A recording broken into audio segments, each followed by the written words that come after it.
وادی غیر ذی زرع مکے کے پاس بھائی ایک بیٹا عالم دین بنا لو، کہنے لگا روٹی کہاں سے کھائے گا؟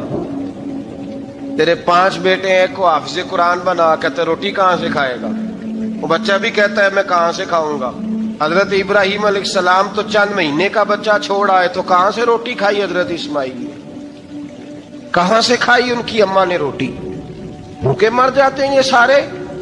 میں بڑے ذمہ داری سے کہا کرتا ہوں کہ جتنی خوبصورت روٹی اللہ کریم دین کے خادموں کو عطا کرتا ہے شاید کسی اور کے نصیب ہوتی ہو، لیکن ہم لوگ توجہ ہی نہیں کر رہے، ہمارا ذوق ہی نہیں بن رہا، ہم یہ محنت ہی نہیں کر رہے کہ قوم کو مستند علماء کی ضرورت ہے، علاقوں کے علاقے خالی ہیں، ادھر ہمارا مزاج ہی نہیں بن رہا، توجہ ہی نہیں دین کی خاطر۔ اور پھر چلے بچے تو بعد کی بات ہے نا، جو ابھی خود جوان ہے وہ بھی تو یہ دعا، ایک صاحب مجھے کہنے لگے میں دعا مانگ رہا ہوں اللہ مجھے بیٹا دے تو میں اسے دین پہ لگاؤں گا، تو میں نے کہا آپ بھی بوڑھے نہیں ہوئے، آپ خود ہی لگ جائیں، بیٹا تو ابھی آئے گا تو لگے گا نا، تو آپ تو اس وقت ہے تو آپ تو پہلے لگے نا صاحب، 2 گھنٹے تو نکال کے آئے، دین سیکھنے کو کافی ہے۔ آپ اتنی لمبی سوچ رہے ہیں کہ بچہ آئے گا تو بڑا ہوگا تو وہ جائے گا تو دیکھی جائے گی، ابھی تو آپ ہیں تو آپ تو آؤ۔ حضرت ابراہیم نے بچہ وہاں چھوڑا، یہاں سے جو عمرہ کرنے لوگ جاتے ہیں نا، جو حج کرنے جاتے ہیں، ان کو پتا ہے کہ وہاں دنیا کی ہر نعمت ملتی ہے، پھر بھی ڈبل ٹرپل پیسے لوگ جیبوں میں ڈال کے جاتے ہیں۔ حضرت ابراہیم جب وہاں لے کے گئے تو کوئی انسان نہیں تھا، پانی کا قطرہ نہیں تھا، 2 کلو کھجوریں، ایک مشکیزہ، بیوی کو تھمایا۔ ہمارے گھر میں ہزاروں چیزیں پڑی ہیں لیکن وہ جو توکل ہے نا وہ ختم ہو گیا ہے۔ اللہ دے گا، حلال حلال پہ قناعت کرے، جائز جائز پہ بھروسہ کرے، رب کریم عطا کرنے والا ہے، وہ مزاج ختم ہو گیا۔ حضرت سیدنا ابراہیم علیہ السلام 2 کلو کھجوریں، ایک مشکیزہ پانی کا دے کر کے، اور وہاں بٹھایا آپ نے اپنے بچے کو اور اپنی زوجہ جناب ہاجرہ کو، اور بٹھا کر کے یہ واپس پلٹنے لگے تو حضرت ہاجرہ سلام اللہ علیہ نے آواز دی، کہا ابراہیم کس کے سہارے پہ چھوڑ کے جا رہے ہیں؟ جہاں آب زمزم کا کنواں ہے نا، جو لوگ گئے ہیں انہوں نے صفا مروہ کی صحیح کی ہے، صفا مروہ سے باہر نکلے نا، سرکار کی ولادت کا مقام ہے، اس جگہ پہ آب زمزم کا کنواں تھا، وہاں حضرت سیدنا ہاجرہ کو بٹھایا، کوئی چیز نہیں، کوئی درخت نہیں، کوئی کھیت نہیں، کوئی پانی نہیں، کوئی کنواں نہیں، وہاں بٹھایا اور بٹھا کر کے نکلنے لگے تو جناب ہاجرہ فرمانے لگی ابراہیم کس کے سہارے پہ چھوڑ کے جا رہے ہو؟ کہنے لگی اللہ کے سہارے پہ۔ تو پاک باز بی بی نے ایک لفظ پوچھا، کہا ابراہیم یہ میرے رب کا حکم ہے، یہ میرے بس جن کا عقیدہ توحید مضبوط ہو ان کے لیے ایک جملہ کافی ہوتا ہے، یہ میرے اللہ کا حکم ہے؟ تو جناب ابراہیم علیہ السلام فرمانے لگے ہاجرہ ہاں رب کا حکم ہے۔ جب یہ لفظ کہے تو چاہیے تھا نا حضرت ابراہیم تسلی دیتے، تو بی بی صاحبہ تسلی دینے لگی، عرض کرنے لگی ابراہیم اگر اللہ کا حکم ہے تو پھر آپ ہماری فکر نہ کرنا، اگر یہ رب کا حکم ہے تو پھر ہماری فکر نہ کرنا، جس رب نے ہمیں یہاں تک پہنچایا ہے وہ ہمیں کبھی بھی ضائع نہیں فرمائے گا، پھر فکر نہ کرنا۔ حضرت ابراہیم آ گئے، یہ بات آپ نے سنی ہوئی ہے، اشارہ کرنا مقصود ہے۔ 13 سال میں چلے مان بھی لیا جائے بعض روایات کی روشنی میں کہ آتے جاتے بھی رہے، لیکن مکمل دیکھ بھال اپنے بچے کی پرورش میں پورا حضرت ابراہیم علیہ السلام کا کردار، سارا کردار ماں کا تھا۔ میں جب خواتین کے بارے میں کوئی بات کرتا ہوں تو میں آپ کو اکثر کہتا ہوں کہ یہ صرف بیوی کے لیے حکم نہیں ہوتا، یہ ٹریننگ بیٹی کو دینی ہے اور بہن کو دینی ہے، یہ تربیت کرے اپنے گھر میں۔ میں تجربے کی روشنی میں یہ بات عرض کیا کرتا ہوں کہ بھائی بچے باپ کے فرما بردار اس وقت ہوتے ہیں جب اماں انہیں باپ کا فرما بردار کرتی ہیں، اور بچے باپ کے نافرمان بھی تب ہوتے ہیں جب اماں انہیں باپ کا۔ میں نے اپنے کانوں سے سنا ایک دفعہ ایک بچہ اپنے باپ سے کہہ رہا ہے آپ نے تو ساری زندگی باہر گزار دی، پیسے کمانا کون سا مشکل کام ہے، دکھ سکھ تو سارے اماں نے برداشت کیے، سکولوں میں وہ جاتی تھی، فلانا کام وہ کرتی تھی، فلانا کام۔ اب یہ سوچ اس کی ذاتی تو نہیں، یہ اس کو دی گئی ہے. اور اگر اس کو یہ سوچ دے دی جائے کہ اماں کہے کہ میں تو اپنوں میں رہی ساری زندگی, میں نے تو اپنوں میں وقت گزارا, اور تیرا باپ تو کئی دفعہ جنازے بھی نہیں پڑھ سکا, نے تو ماں باپ ایسے دفن کر دیے, وہ اگر یہ سوچ فراہم کرے تو پھر بچہ باپ کا فرما بردار ہوتا ہے. اور یہ والی روایتیں ہم بیوی کو سناتے ہیں, حالانکہ کس کو سنانی چاہیے؟ بولیے. بہن اور بیٹی کو, بہن اور بیٹی کو سنائیں یہ باتیں, ان کو سمجھائیں, تاکہ آگے جا کے وہ جو گھر ترتیب دیں وہ گھر بڑا عمدہ اور نکھرا ہوا ہو. حضرت سیدنا ابراہیم 13 سال کے بعد آئے, چونکہ گھر میں اللہ تبارک و تعالیٰ کی دوستی کا چرچا تھا, اللہ تبارک و تعالیٰ کی محبوبیت کا غلبہ تھا. 13 سال کے بعد فلما بالغ معه السعی, بیٹا جب اتنا بڑا ہوا کہ ساتھ چلنے لگا, تو حضرت ابراہیم نے اپنے بیٹے کو بلا کے کہا, بیٹا مجھے خواب آئی ہے, میں تجھے ذبح کر رہا ہوں, تیری کیا رضا ہے؟ تو حضرت اسماعیل کہنے لگے, یا ابت افعل ما تؤمر, ابا جی اللہ جیسے حکم دیتا ہے میرے ساتھ ویسے ہی کریں, جیسے اللہ حکم دیتا ہے ویسے ہی, بولیے, ایسے ہی کریں. حضرت ہاجرہ کو کہا کہ ایک دوست نے دعوت کی ہے تو وہاں جا رہے ہیں. بی بی مطمئن ہے, تفصیلات کی ضرورت نہیں, ختم بات, اعتبار ہے, مطمئن ہو گئی. شیطان پیچھے سے آیا اماں کے پاس, ذرا تھوڑی دیر کے لیے تصور جمائیے, یہاں تو پڑوسن آ کے کوئی بات بتا دیتی ہے خاوند کے بارے میں تو کئی مہینے جھگڑا جاری رہتا ہے, پڑوسن محلے دار. شیطان نے آ کے بتایا لفظ کیا ہے, کہا حاجرہ تمہیں پتا ہے کہاں جا رہے ہیں؟ کہا دوست کی دعوت میں. تو کہنے لگے دوست کون ہے؟ رب کریم. اور ابراہیم کا خیال ہے کہ اس رب نے مجھے حکم دیا ہے کہ میں ذبح کروں. تو حضرت ہاجرہ کہنے لگی کبھی باپ بھی بیٹا ذبح کرتے ہیں؟ شیطان کہنے لگا ان کا خیال ہے کہ ان کے رب نے حکم دیا ہے. جناب ہاجرہ فرمانے لگی اگر رب نے حکم دیا تو پھر تو مجھے شیطان لگتا ہے, تو مجھے شیطان لگتا ہے. کا کیا مطلب؟ فرمانے لگی اگر رب کریم کا حکم ہے تو میرے پاس ایک اسماعیل ہے, اگر 1000 بھی ہوتے میں سارے اللہ کے راستے میں پیش کر دے دیتی. مالک کا ہی تو ہے سارا کچھ, اسی کا ہے, اس میں لیت اللہ کی کیا گنجائش؟ حضرت سیدنا ابراہیم علیہ الصلوۃ والسلام نے بیٹے کے حلق پہ چھری رکھ بھی دی اور چھری چلا بھی دی, رکھ بھی دی, اور وہ تو اللہ کریم نے فرمایا یا ابراہیم قد صدقت الرؤیا, ابراہیم تو نے خواب سچا کر دکھایا, وہ قیامت تک تیرا نام رہے گا. حضرت ابراہیم نے وطن بھی دیا, جان بھی دی, بیٹا بھی, اللہ کریم نے دمبے دیے, فرمایا یہ فدیہ ہے. اب یہ قربانی قیامت تک حضرت ابراہیم کے طریقے کے مطابق جاری ہے. حضرت ابراہیم بہت بڑے مہمان نواز تھے, بہت بڑے.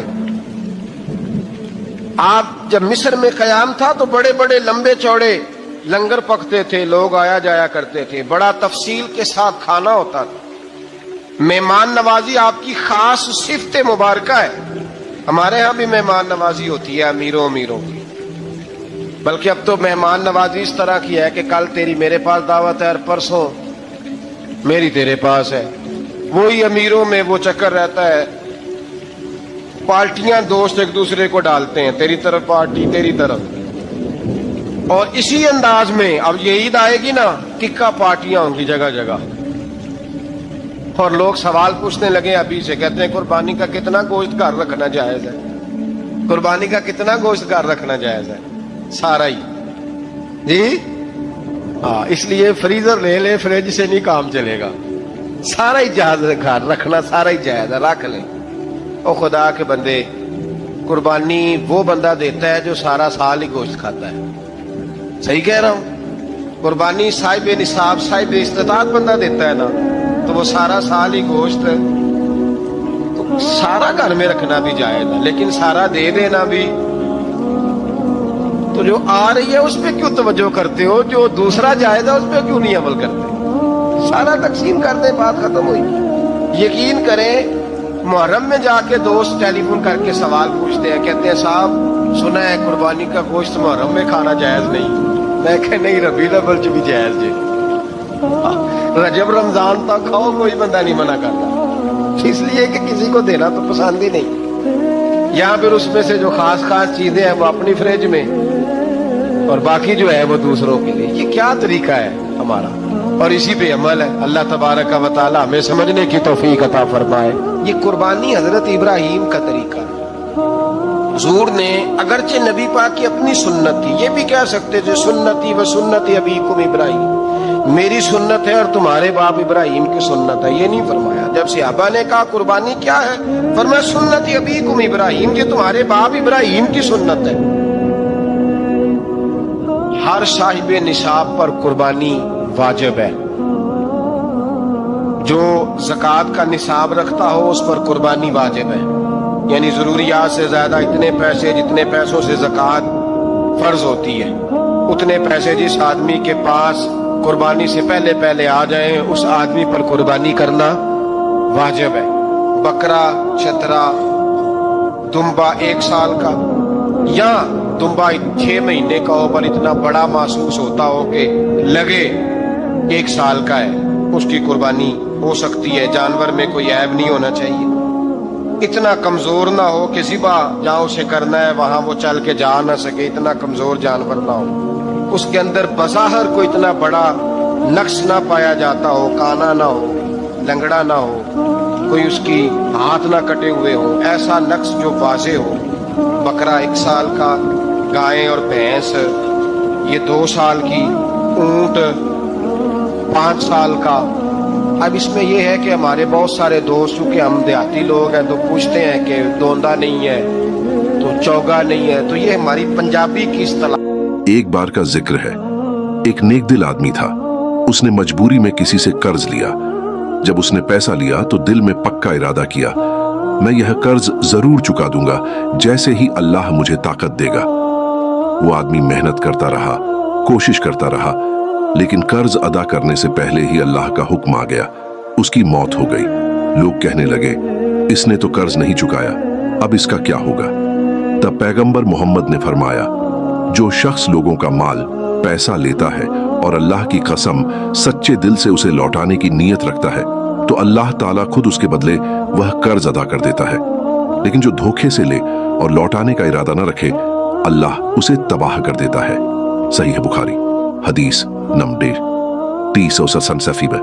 اس حدیث سے ہمیں یہ سیکھنے کو ملتا ہے کہ اگر کوئی شخص سچے دل سے نیت رکھے کہ وہ اپنا قرض ادا کرے گا اور موت یا مجبوری کی وجہ سے نہ کر پائے تو اللہ تعالیٰ رحمت فرماتا ہے اور اس بندے کا قرض خود ادا کر دیتا ہے.